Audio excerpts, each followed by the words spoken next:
Ano, Aya? Di pa tayo uwi? Hindi. Nick. Ano yan? Pwede kayo sakay dyan. Kaso pang baby yata yan eh.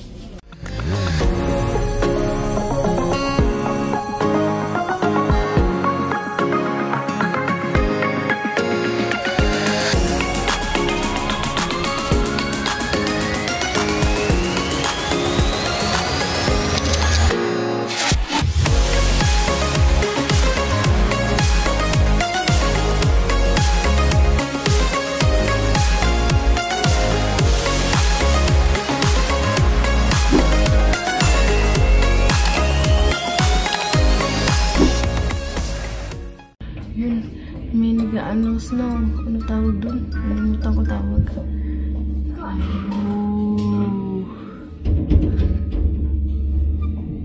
Nay, titignan ko. Okay. Mabait yun?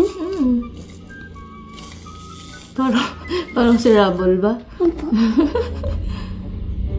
Considerable. Nag-doctor. Paw Patrol is on a roll. Ganda ng sunrise. Kailan ko nakita ng sunrise. Dito. Ngayon lang ulit. Hi guys! Ayan, kakatapos lang ng check-up ni Aya dito sa Northern Health. Okay naman. Nakapag-ano din siya. Blood work. Ayun, may iyakang portion tayo. Pero okay naman, matulin lang. Ayan, tapos may ilan pang tests na gagawin sa kanya. Hi guys! Ayan, okay naman yung eye check-up. Yun, magaling yung pediatrician doon. Tapos, ang tulin lang din, nakuhanan na agad siya ng dugo para sa ano niya, test niya. Blood. Tapos, ayun nga daw, may appointment ulit after 3 months para check si Aya. Tapos, i-refer nga din kami sa gastropediatrician, which is sa Vancouver. Hintayin lang din namin yung tawag.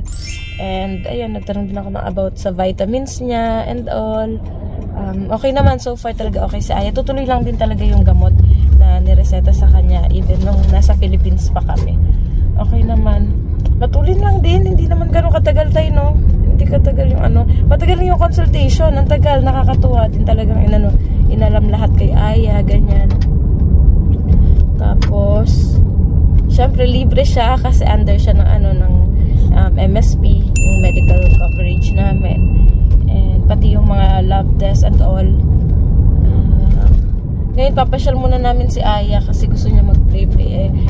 Malapit lang yung Value Village dito. Titingnan namin yung may mga toys kasi niya laging gusto tingin ng mga toys, tapos books. Ayun. Tapos may pasok pa ako mamayang hapon ko. Wala nga lang. Sarap gumala tayo, no? Nasa labas na din lahat. Kinaya na din lang. Ilan degrees kanya tayo? Labas ay negative 22? Pero feels like negative 30. Oh. Ay, ngayon, kaya? Negative 30. Kasi may araw-araw na, no? Hindi na masyadong malamig. Malamig.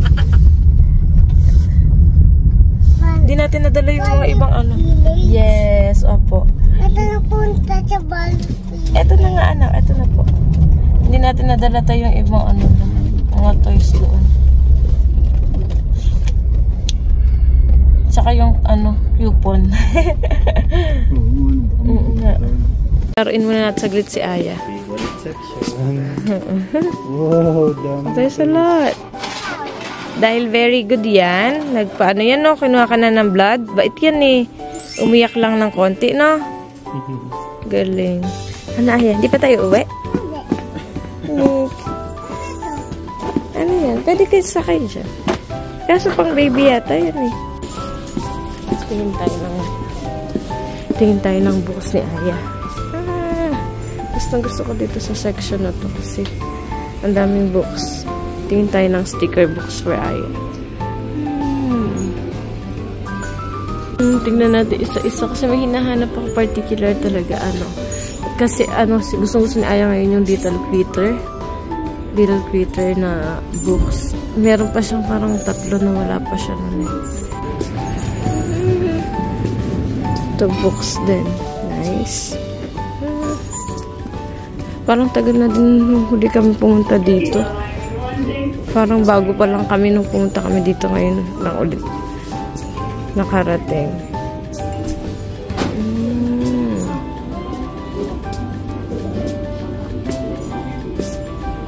this? Ano to? Ano to? Decor?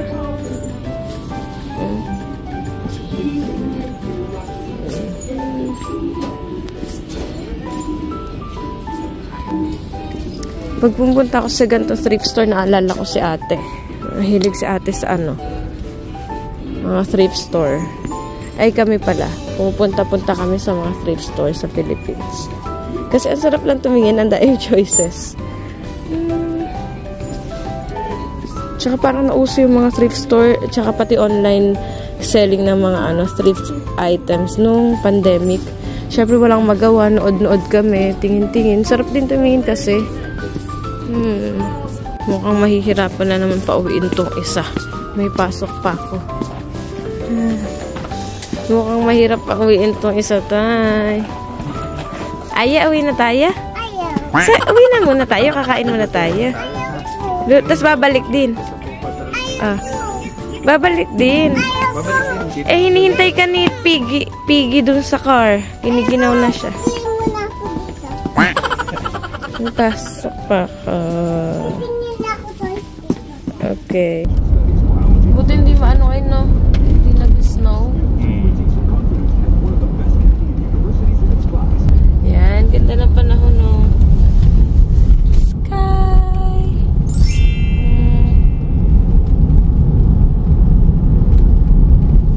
May pasok pa ako ngayon hanggang 9:30 p.m. Kailan ba matatapos yung winter? Hanggang kailan yung winter? March na. Salamat. Excited na ako ulit mag-park kami ni Aya, library. Kapal lang snow sa daan sa paligid. May bundok na lang. Oo nga eh.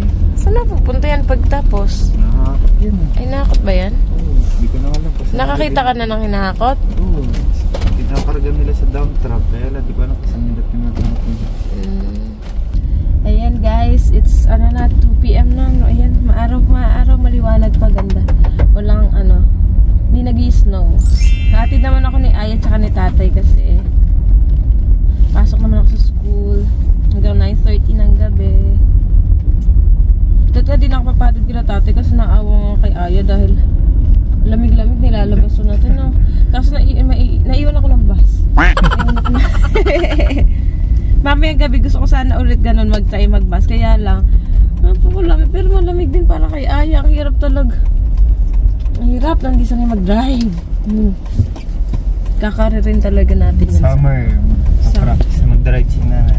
Kalugo. Nagda-knowledge test na ako ngayon.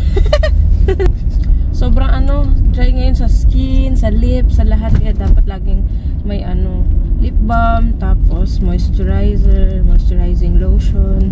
Ayun. Aya, are you okay there? Apo. Apo, bait lang.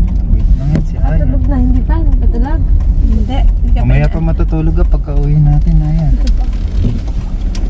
Kapal ng snow sa daan. Buti tumaas-taas na yung temperature ngayong ano no hapon. Naging negative 17. Negative 7. Feels like negative 26. Pero kanina, feels like negative 30. Negative 31 pa nga yata. Sabi ko na pag uwi, kaya pala. Kaya naninigas ka. Kaya pala. ang ano no, ngayon pag si Aya ang kulit si Aya mag-meetings. Hindi siya komportable. Yan. Airplane. Isang araw mag-airplane tayo pag nag-Vancouver. Wow. Asan ba?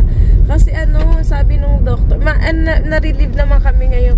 Na-relieve kami ngayong na-check na si Aya dito. Kasi nga, syempre, ano, para kaming laging standing on eggshells kasi dahil ang hirap kasi hindi namin alam kung ano, well, okay si Aya, kaya lang syempre we don't know what's happening inside her body. Pero ngayon na na-check siya, parang mas relax tayo, no?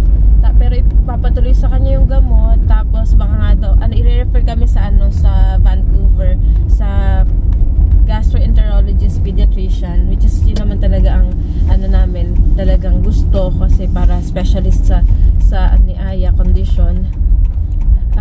Pero it would take like months pa, no, bago tayo ma-schedule dun kasi waitlist din talaga. Ganda ng ano ng sky. Ganda ng araw. Yee!